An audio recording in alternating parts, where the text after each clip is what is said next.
Welcome, my child, to my rebuilding of the architecture of love. Foundation 2. Love. Narrated from the book Jesus' Return, Rebuilding the Architecture of Love. Date: the 23rd of January 2026. Video 6. Title: The Circle of Love. Feeling love? Then draw nearer to its source. Not to possess, but to be transformed. Jesus speaks. The 5 elements: light, earth, water, wind, and fire learn to live together in harmony like a song. They did not compete for dominance.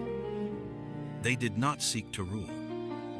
Instead, they learned to circulate in quiet fidelity, each yielding so the others could remain. Creation stood complete in structure, balanced and alive. Yet something essential was still missing. For love does not delight in beauty that is never seen, nor in harmony that is never heard. The pillars could sing their ancient song, but no heart yet answered them. The world was ready, yet it was waiting. Waiting for a being who could receive love and return it freely. One who could hold light without claiming it, stand on earth without owning it, drink water without hoarding it, breathe wind without controlling it, and tend fire without letting it destroy. Love had shaped a home with care and patience. Now love desired a companion who could dwell within it. And so, from the very elements that learned to live in harmony, love prepared to form a heart capable of listening. This is where creation turns inward. This is where heaven leans close to dust. This is where love chooses a face. Jesus continues and says, when the 5 pillars of creation stood ready, love was still unfinished. The world was beautiful and alive, yet it remained silent and expectant. Rivers flowed freely across the land, but no heart listened to their voice. Mountains stood firm in their ancient strength, yet no eyes beheld them. Stars burned brightly across the heavens, yet no gaze returned their light. Creation longed for a companion who could hear its music and respond. Love desired a being who could receive beauty and give gratitude in return. And so love stooped low, not from weakness, but from longing. Dust was gathered from mountains, deserts, and riverbanks alike. The elements were pressed together in a chosen human form. Hands both tender and strong shaped a body waiting in stillness. That body rested quietly, prepared for life to begin. Then love leaned close and breathed into the dust. The breath of love became the breath of life. Dust rose gently as a living human soul awakened. A chest lifted, eyes opened, and a heart began to beat. You were not spoken into being like distant stars. You were touched, formed, and held with intention.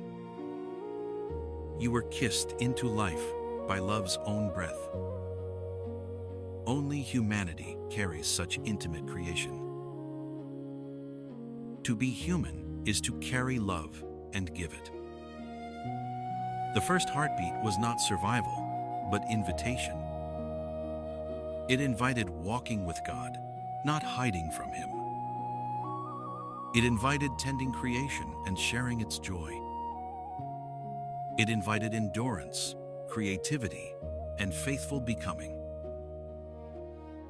Man and woman were shaped as mirrors of eternity. 2 voices and 2 hearts revealed one divine image, Each alone was incomplete by loving design. Together, they revealed tenderness, joined with strength. Humanity stood in the garden as children of love. Light guided their steps, and earth faithfully held them. Water cleansed them, while wind gently stirred life. Fire warmed them without consuming their fragile hearts. All creation rejoiced, for love had finally taken on a face. Jesus continues and says, "Even as humanity walked freely in the garden, love foresaw every wandering ahead. The heart shaped to beat with God would one day turn away. Love knew this, because love never forces devotion. Love requires freedom, and freedom can choose the shadow." Still, love did not withdraw or grow distant. Love did not close itself in disappointment or fear. Instead, love prepared a greater gift for the world, a gift that would not only create life, but restore it. In the fullness of time, the Father sent His beloved Son. He did not arrive as lightning tearing open the sky. He did not come as fire consuming the earth. He came as a child, fragile and crying. He came wrapped in the breath of His own creation. The one who shaped galaxies accepted human smallness. The hands that placed stars learned to be held. The Word who named the heavens learned human speech. Infinite love entered time without defense or disguise. He came not to display power or demand allegiance. He came to embody love in human form. Love walked dusty roads and entered crowded homes. Love touched the untouchable without fear. Love healed broken bodies and lifted crushed spirits. Love sat beside the poor and unimportant. Love wept with the grieving and lonely. Love forgave guilt without hesitation or condition. He claimed no throne and wore no golden crown. He carried no sword and summoned no army. He offered only serving hands and restoring words. His heart remained open, even when rejected. Yet love did not stop at kindness alone. Love chose to carry a cross. Love stretched itself wide between heaven and earth. Arms remained open to every exile and betrayer. No one was excluded from that embrace. Love allowed itself to be pierced for the wounded. Love emptied itself so the empty could be filled. Love entered death without resistance or escape. When love lay in the grave, silence fell heavily. Creation held its breath in sorrow and waiting. But love cannot be imprisoned or sealed. The stone rolled back. The grave broke open. Love rose radiant and unending. Love rose, never to die again. In Him, the eternal entered human flesh. Through Him, human flesh entered eternity. Jesus concludes, "From the beginning, love was never meant to be hoarded. Love was always meant to move, to flow, to be shared. The Father poured Himself freely into creation. The Son poured Himself fully into humanity. And now love longs to pour through every human heart. This is the circle love designed from the start. It is a circle without break or end. What descends must rise again. What is received must be given onward. Love flows downward from heaven without condition.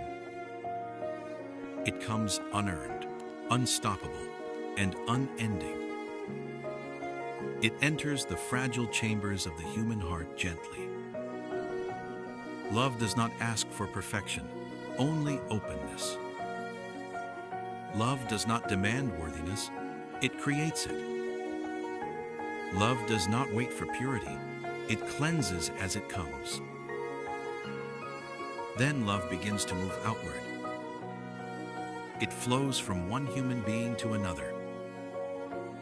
It moves like fire, leaping from wick to wick. What begins as warmth becomes light. What begins as light becomes courage. Every kindness becomes a living spark. Every act of forgiveness becomes a steady flame. Every sacrifice becomes a torch carried through darkness. One heart set alight can awaken many others. This is why love must be lived. Love must be passed on as it was received. It is not given as a command. It is given as continuation. The love of God finds its home on earth through people. It lives through human embrace and human mercy. It breathes through human service and quiet faithfulness. Heaven touches earth whenever love is chosen. The divine circle is completed in this way. Heaven's gift becomes earth's offering. What God gives, humanity returns transformed. When we embrace one another, we mirror the Father. When we forgive, we echo the Son. When we serve, we carry the Spirit's wind. And each time we remain faithful and patient, love endures. Each time we choose compassion, love continues. Each time we refuse to turn away, love stays alive. We become the pulse of love in the world. We become the movement love uses to remain present. The circle is never broken. The love that began in the Father, poured through the Son, now burns within us. And through us, it rises again to Him. From eternity into time, love moves.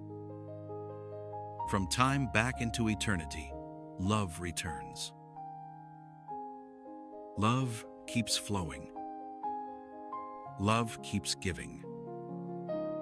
Love keeps rising. And this is where the story continues.